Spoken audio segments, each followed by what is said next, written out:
Hello and welcome back everyone to another video from Wake&Tech. In this video, I'm going to show you how to download the Westpac application on your smartphone.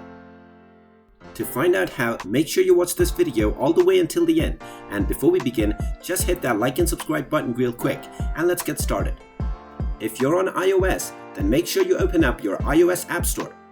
And if you're on Android, then go ahead and open up the Google Play Store and then search for Westpac. Once you find the application, tap on the Install button and this will begin the installation of the application. Once the installation is done, tap on the Open button and the application will open up.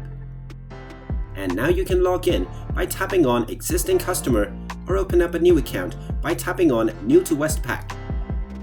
And there you have it. That is how simple it is to download and use the Westpac application on your smartphone.